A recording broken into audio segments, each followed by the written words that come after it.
What's going on, everybody? It's your boy Clink with Clink Moto with another video out here on the bike today. It's a beautiful, gorgeous Sunday morning, and I'm going out for breakfast. I'm hungry, so I'm going to take off and go out to Lamoille and go get some breakfast out at O'Carroll's.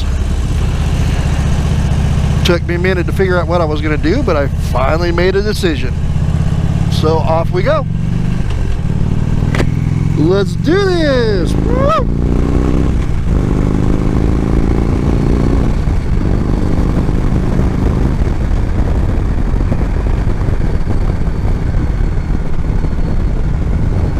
So how you guys been?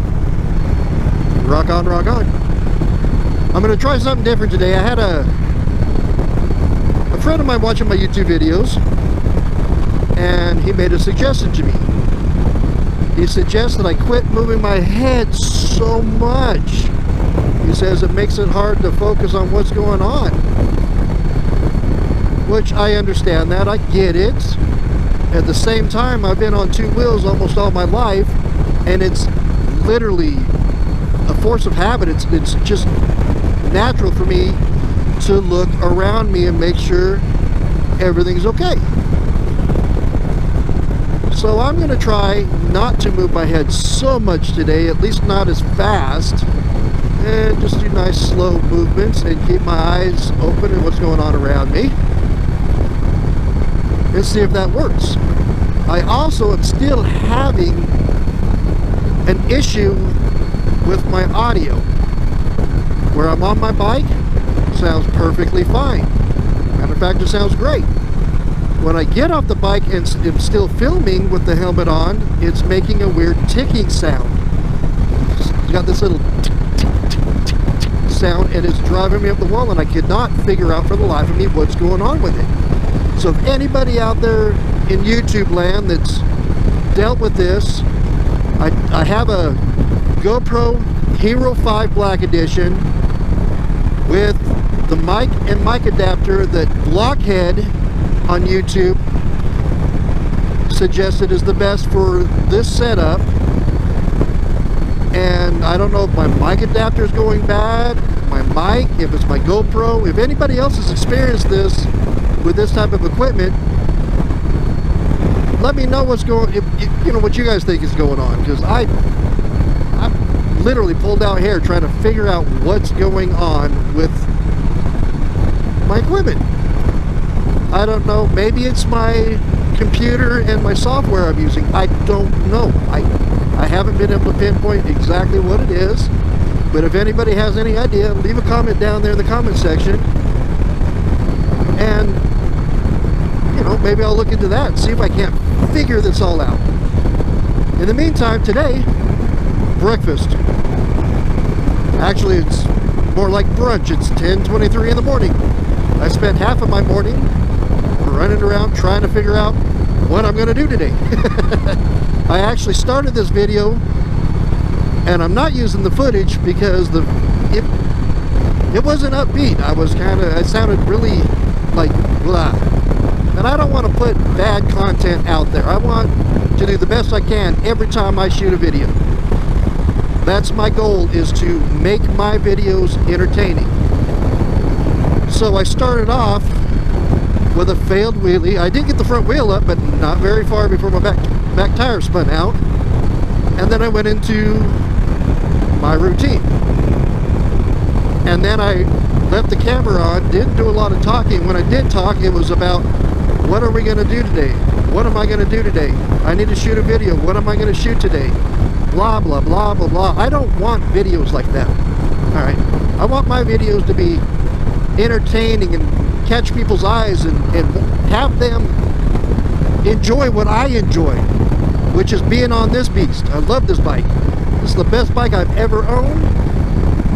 For those of you that are new to the channel and haven't seen all my videos, this bike is a 2013 Harley-Davidson Dyna Switchback FLD, which is basically Harley-Davidson's mini bagger setup. It's a Dyna frame, Dyna everything, but it's got the bigger front end, hard bags, which you really can't see while I'm on the bike, It came with a detachable windshield. I had them add on the sissy bar, quick detach, whole 9 yards. And once I finally got the bike paid off, I went back and forth with the idea of trading it in for something brand new. A 2020 Lowrider is what I was looking at, a Lowrider Standard, in the Billard blue color. And then I thought about it a little bit more, and I was like, you know what, I own this bike now. I have the title. I don't owe money on this bike anymore. Why not do to this bike what I was planning on doing to the 2020 Lowrider Standard, which is doing a small build on it to make it more of what I wanted. When I first started this, I was not intending to actually go to the club style as far as I did, but I did know I wanted kind of a club style look, but I wasn't sure where to go, what bars, what risers. You know, with this being a switchback, there's not a whole lot of choices out there in the world for fairings. What I could find was this fairing, which is more of a T-Sport style, club style fairing. Then there was the Batwing, which everybody I know has at least one motorcycle that has a Batwing fairing on it, with the whole stereo and speakers and all that, and it's not really my style. I wasn't going for that look. I never really wanted to go for that look. What I did want to do is they've got that, what's it called? It's a FXRT, I believe, style fairing. And I found one for this bike, but it was extremely expensive. I was like, there's no way I can afford that fairing right now. But then I came across the fairing I ended up purchasing, which was expensive. Hello, Mr. Deer. Yeah, little missy, you better run off the road. Anyway, that was exciting. Deer on the side of the road, and had to make sure that she wasn't going to jump out in front of me at 55, 60 miles an hour. So anyway, back to this fairing. I found this fairing after finally, you know, I don't know, I think it was Facebook or YouTube or something. I was watching a video and I seen a Dyna Switchback with this style fairing on it. So I started questioning, where did you get that fairing? What, do you have a link to the company, etc., etc.? And the guy that I, you know, was messaging back and forth, he was way cool about it. He gave me a direct link to the exact fairing that he had. I clicked on it and clicked on the link, went straight to this fairing, went through the whole process, different, you know, the colors, color matching, what color is the color of my bike, what's this, what's that, what size headlight hole do I want in it, and they showed pictures of both styles, both ways. What size windshield do I want? I went through the whole process, took a look at it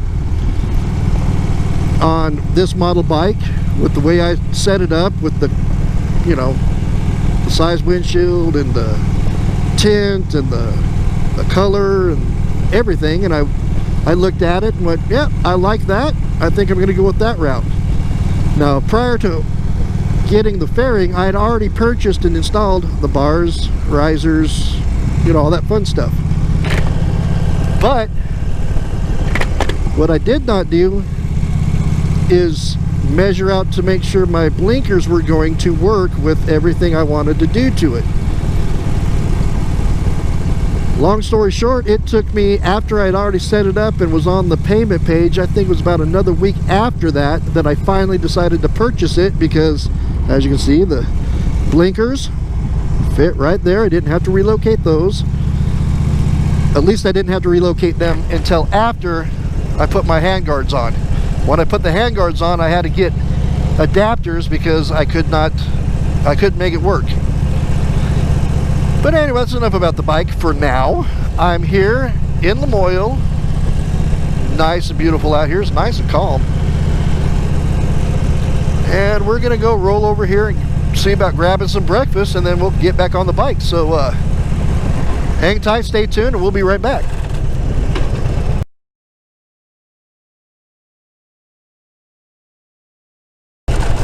All right, we're back.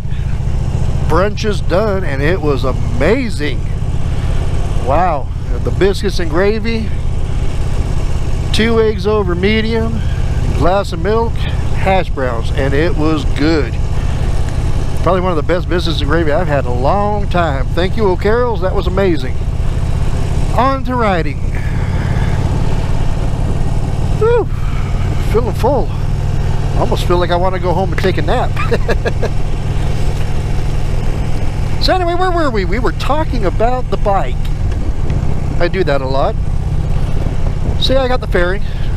Fairing was still expensive, but not as expensive as the fairing I was looking to get. It was about half the cost of the other fairing. I still spent $650 on this fairing with $80 shipping to get it from California to my place here in northeastern Nevada, which that was a little bit expensive, but hey, it's a great quality fairing. Made in America.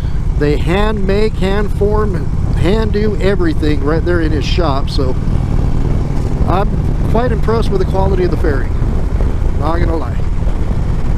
I also threw on some aftermarket black mirrors, LED lights all the way around, saddleman seat. Ain't got to be comfortable.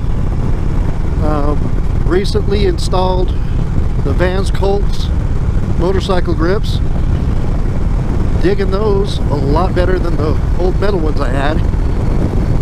So yeah, basically in a nutshell, I think. I did add a couple of little other accessories here and there. I got a bar bag that goes in here, but I don't have it on right now because I don't have a garage, so it's starting to fade and look kind of ratty looking. So I keep it in my saddle bag, and well, Clink forgot to throw it on before he took off for his ride today, so oh well. I've got a quad lock phone mount system for my iPhone 11 Pro. I think that's close to it, I think. Oh, nope. Lucky Speed Shop levers, shorty trigger levers. I did throw those on. That was fun. Yeah, so let's cruise. And boom, just like that, we're in Elko. Time traveling, I'm telling you. Well, let's go cruise. See what's going on.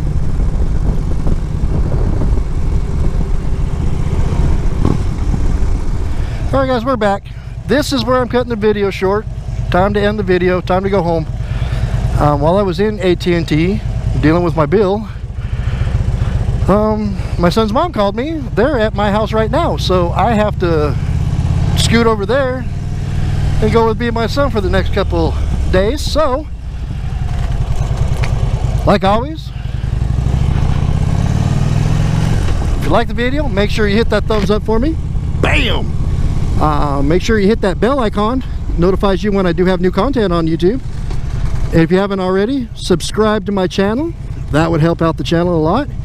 And until next time, guys, like Clink always says, keep it rubber side down, shiny side up, and we'll catch you in the next one. Peace. Woo!